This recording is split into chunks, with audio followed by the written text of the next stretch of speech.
Grab your sweetie and beg for forgiveness because it's episode 8 of the chilling Adventures of Sabrina, and this one's got murder. Episode 8 begins with a healthy breakfast of all bacon for Ambrose, who had to miss out on the human buffet from last episode. Sabrina, on the other hand, is off meat for a while. After Harvey's shift in the mines, he and Sabrina are set for a movie date, and Ambrose mentions he'll soon be able to do the same. Apparently Luke has connections with the High Priest and is looking into getting his house arrest overturned. Ambrose, you're smitten. Zelda comes in searching for Hilda when the phone rings. There's been an accident at the mines, and Harvey was inside. At the mines, the whole town is gathered in response to the collapse. Sabrina rushes through the crowd, desperately trying to find Harvey, and he's okay. But 5 guys aren't. They're stuck in the mine, and Tommy's one of them. As Roz and Susie dish out soup for the volunteers, Harvey emerges from his search for Tommy. And I do believe that's Roz's dad leading the town people in prayer. There's bad news. The entrance leading to the trapped miners is too small for anyone to get through, even Harvey. Susie hears that, and what we don't see is that her ancestor Dorothea Putnam has appeared once more and tells her she's the right size to squeeze through. When people find out she made it into the mine, a crowd begins to gather, and Susie emerges carrying one broken miner's hat. Tommy's. That's Tommy's hat. Did we find him? Oh, my sweet summer child. Harvey, not ready to give up, pushes to keep searching for his brother, but Daddy Kinkle puts a stop to it. The faster they dig without the proper equipment, the more likely the mine will begin to collapse further. Father of the year, ladies and gents. That night, Harvey opens up about the events in the mine and that Tommy helped save his life by pushing him out of the way. Then somehow the tunnel held just long enough for Harvey to escape. If you remember in episode 7, Sabrina put a protection spell on Harvey after the Weird Sisters got all blood for blood when the Kinkles killed a familiar. Harvey laments that the first 12 hours are the most crucial in a mine collapse. After that, your chances are slim to none. The next morning, Sabrina and Hilda return from a night of comforting townfolk when Zelda emerges with more bad news. Ambrose astral projected into the mines and found no survivors, but Sabrina can't tell anyone. That's the burden of being a witch in the mortal world, having information you can never relay to them. Harvey is ready to continue the search for Tommy when he walks in on Mr. Kinkle going through life insurance papers with a man from the bank. Dad is calling off the search in order to spare any further loss of life, and of course collect Tommy's insurance policy.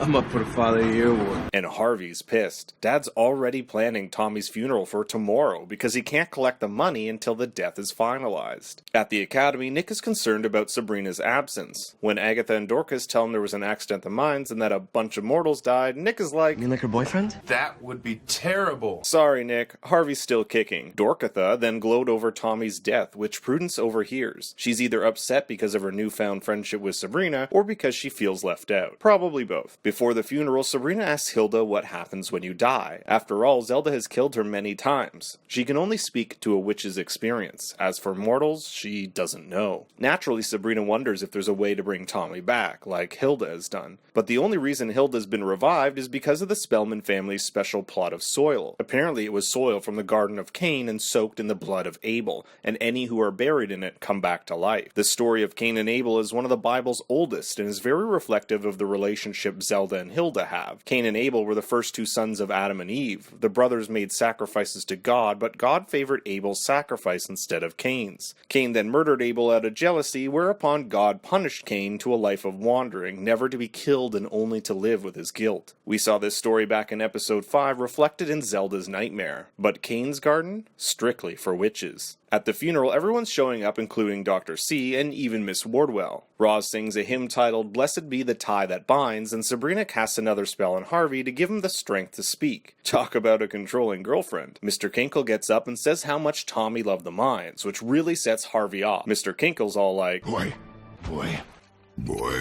Boy. The two tussle and oops, the casket gets knocked open. Out pops the only thing they have left of Tommy, his mining hat. Outside, Harvey shows Sabrina an acceptance letter Tommy got from Notre Dame, a football scholarship, full ride. Tommy could have escaped their town and the mines, but Harvey thinks he stayed to protect him, and blames Tommy's death on himself. Then Mr. Kinkle comes in with some kind words. It shouldn't have been Tommy.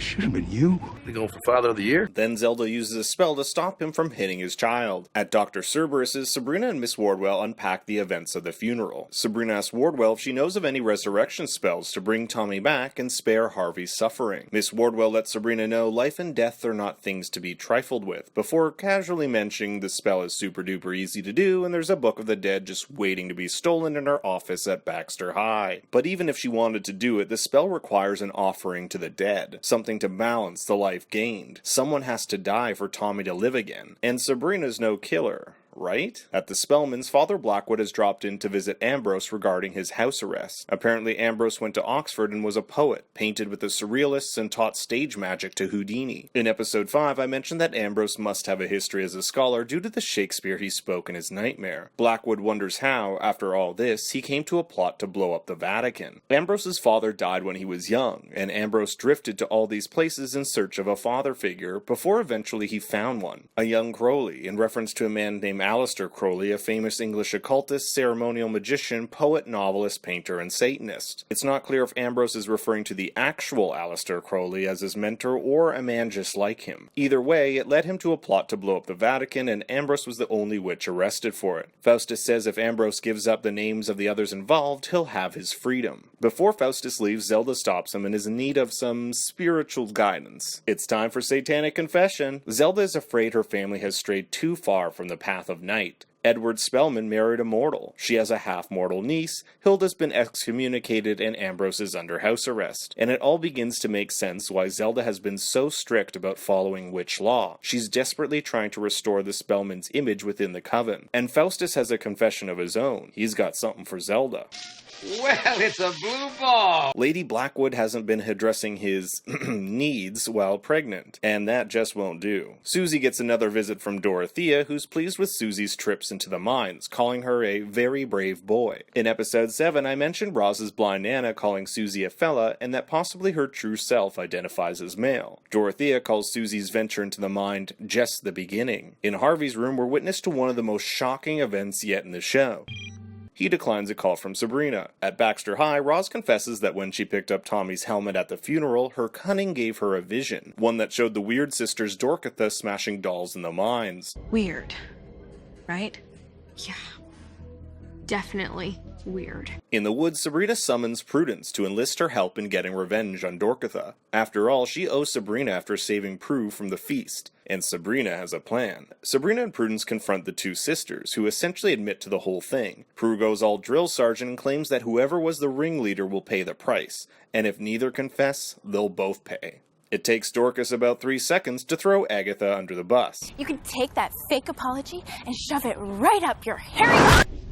I'm just sorry the other Kinkle boy didn't die too.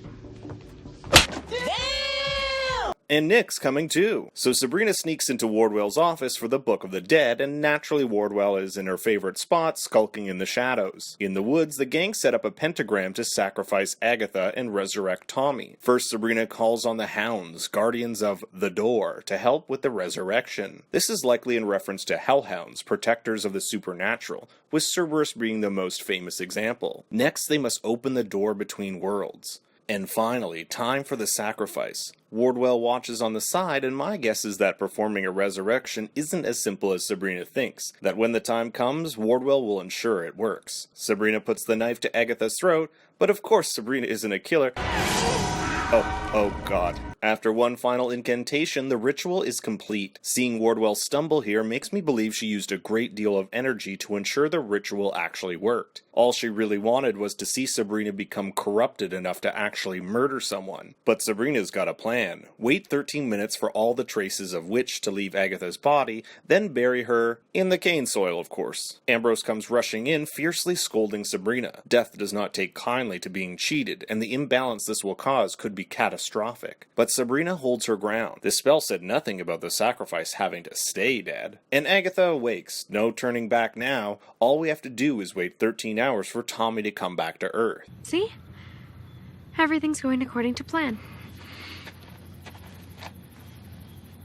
Infamous last words, cousin. The next morning, Zelda is looking very pleased all of a sudden. Good on Faustus for not being a selfish lover. As Sabrina waits for the 13 hours to pass, she asks Roz about her vision. Roz fills Sabrina in on the cunning and how it was apparently coming from a witch's curse. Crazy, right? Meanwhile, Blackwood is back to hear if Ambrose is ready to snitch. When Ambrose refuses, Blackwood is very pleased at his show of integrity, honor, and loyalty, and offers Ambrose a lighter sentence in exchange for him working with him at the academy. From there, they can figure out a way on how to pardon him. Perhaps Blackwood was listening when Ambrose said he'd been searching for a father figure, something Blackwood will surely use to his advantage. As he goes to leave, Zelda is waiting for round 2.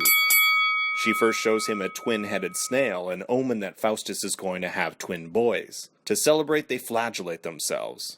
I guess these guys were into the kinky stuff, huh? After the 13 hours are up, Sabrina goes to check at the ritual site, but nothing's happened. When she brings it up to Ambrose, he mentions Tommy's soul wouldn't go to the effigy, but back to the body, back in the mines. Sabrina races over to the mines, only to find the entranceway broken open. At the Kinkle house, it's another night of TV dinners when there's a knock at the door. Slowly, ominously, it continues.